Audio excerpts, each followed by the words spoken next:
नमस्कार साथियों, मैं हूं ओपी वशिष्ठ और आप देख रहे हैं रुद्राष्ट्र। आज तमिलनाडु में सुपरस्टार विजय ने मुख्यमंत्री पद की शपथ ले ली। लेकिन सवाल यह है कि क्या सच में विजय तमिलनाडु की जनता की पहली पसंद थे, या फिर यह जीत बीजेपी की एक बहुत बड़ी राजनीतिक गलती का परिणाम है।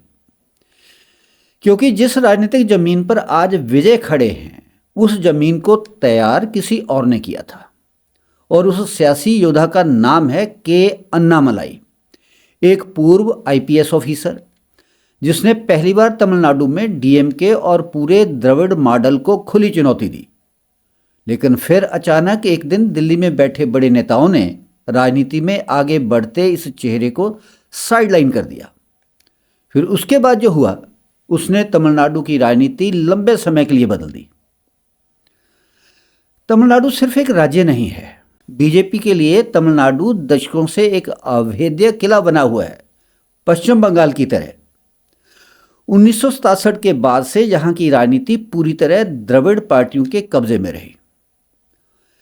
पहले डीएमके, फिर एआईएडीएमके, और इन दोनों ने मिलकर राज्य में ऐसा राजनीतिक इकोसिस्टम बना दिया है जिसमें Tamil identity, anti Hindi narrative, Dravidian pride और हिंदुत्व का विरोध सब कुछ डीपली सेट हो गया है। डीएमके ने सनातन धर्म को बीमारी तक कहा, मंदिर राजनीति पर सिलेक्टिव स्टैंड लिया।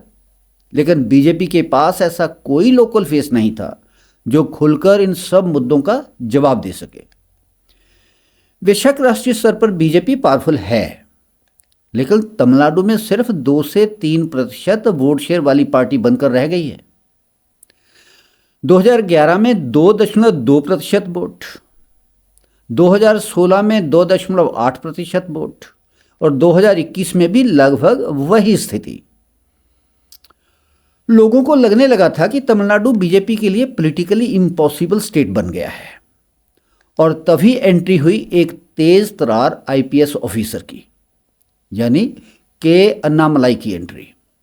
कर्नाटक कैडर के आईपीएस ऑफिसर अन्नामलाई, जिन्हें लोग सिंघम ऑफ ओडीपी कहते थे, अग्रेसिव बॉडी लैंग्वेज, बिना लागपेट डायरेक्ट बोलने का तरीका, और करप्शन के खिलाफ एकदम टफ इमेज।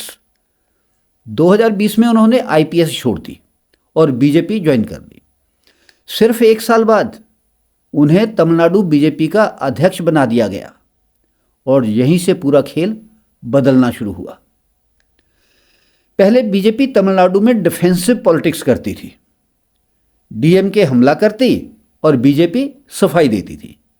लेकिन अन्नामलाई ने पूरा नैरेटिव ही बदल दिया।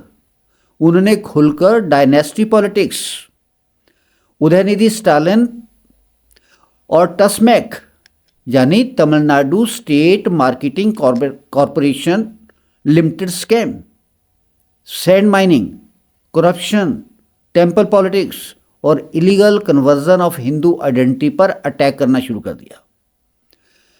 पहली बार तमिलनाडु में कोई नेता खुलकर हिंदू आइडेंटिटी को आगे पुश कर रहा था।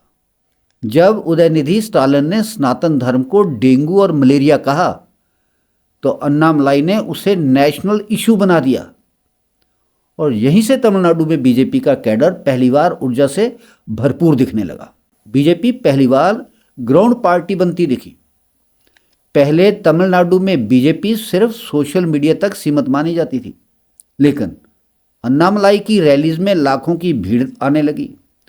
उनकी स्पीचेस वायरल होने लगी, यूथ ऑडियंस कनेक्ट करने लगी। लोग उन्हें तमिलनाडु का योगी कहने लगे। उन्होंने गांव गांव जाकर पानी संकट, drugs, law and order, corruption और बेरोजगारी जैसे मुद्दे उठाए, लोगों में पैठ बनाई, और इसका अच्छा खासा असर नंबर्स में भी दिखा। 2024 लोकसभा में बीजेपी एक भी सीट नहीं जीत पाई, लेकिन वोट शेयर 11.2% तक पहुंच गया। तमिलनाडु में बीजेपी के इतिहास का यह सबसे बड़ा वोट जंप था। लोगों को भी लगने लगा कि अगर अन्नामलाई को 5 या 10 साल मिल गए तो बीजेपी अकेले दम पर तमिलनाडु में खड़ी हो सकती है। लेकिन यहीं बीजेपी अलकमान 2 हिस्सों में बंट गई। एक हिस्से की सोच कहती थी लॉन्ग टर्म ग्रोथ चाहिए तो अन्नामलाई को आगे बढ़ाओ, और दूसरे हिस्से की सोच कहती थी AIADM के बिना तमिलनाडु में चुनाव जीतना इम्पॉसिबल है बीजेपी के लिए। और बीजेपी ने सेफ पॉलिटिक्स चुन ली। AIADMK ने साफ मैसेज दिया कि अलायंस तभी होगा जब अन्नामलाई अध्यक्ष पद से हटेंगे। और अप्रैल 2025 में JP नड्डा और पार्टी हाईकमान ने अन्नामलाई को तमिलनाडु बीजेपी अध्यक्ष पद से हटा दिया। उनकी जगह अलायंस फ्रेंडली नेता नैनार नागेंद्रन को लाया गया। ऑफिशियली इसे ऑर्गेनाइजेशनल रिशफल कहा गया, लेकिन ग्राउंड पर काम करने वाला हर बीजेपी वर्कर समझ गया था कि यह डिसीजन AIADMK को खुश करने के लिए लिया गया है। बीजेपी ने अपना सबसे बड़ा सियासी योद्धा साइडलाइन कर दिया। जिस आदमी ने पहली बार DMK इकोसिस्टम को अनकंफर्टेबल किया, जिसकी रैलीज में क्राउड उमड़ता था, जिसने हिंदू आइडेंटिटी को डिफेंसिव मोड से बाहर निकाला, उसी आदमी को पावर छीन ली, उसी आदमी की बीजेपी हाईकमांड ने पावर छीन ली। इतना ही नहीं, उन्हें पिछले चुनाव में कैंडिडेट लिस्ट तक से बाहर कर दिया गया। यानी टेक्निकली अन्नामलाई सिर्फ बीजेपी के PR फेस बनकर रह गए। और यहीं बीजेपी ने अपनी सबसे बड़ी स्ट्रैटेजिक गलती कर ली, क्योंकि जनता पुराने द्रविडियन पॉलिटिक्स से थक चुकी थी। उन्हें चाहिए था नया चेहरा, ईमानदार विकल्प, एग्रेसिव लीडरशिप और करप्शन के खिलाफ मजबूत आवाज।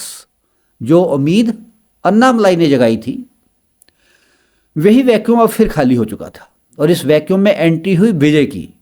यहीं से जोसेफ विजय ने पूरा पॉलिटिकल स्पेस कैप्चर कर लिया।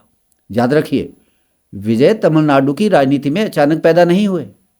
एंटी DMK माहौल, परिवारवादी पॉलिटिक्स के खिलाफ फ्रस्ट्रेशन, नई पॉलिटिक्स की डिमांड, यह सब जमीन पहले से तैयार थी। और सच यह है कि इस जमीन को तैयार अन्नामलाई ने किया था। लेकिन बीजेपी अलायंस पॉलिटिक्स में उलझ गई, और इसका नतीजा यह हुआ कि एंटी एस्टेब्लिशमेंट ऑडियंस धीरे धीरे विजय की तरफ शिफ्ट होने लगी। विजय ने खुद को आउटसाइडर की तरह प्रोजेक्ट किया कि उसका द्रविडियन पॉलिटिक्स से कोई लेना देना नहीं है। Youth focused image, anti system hero वाली फिल्मों की लेगेसी वगैरह ने सब काम किया, विजय की मदद की।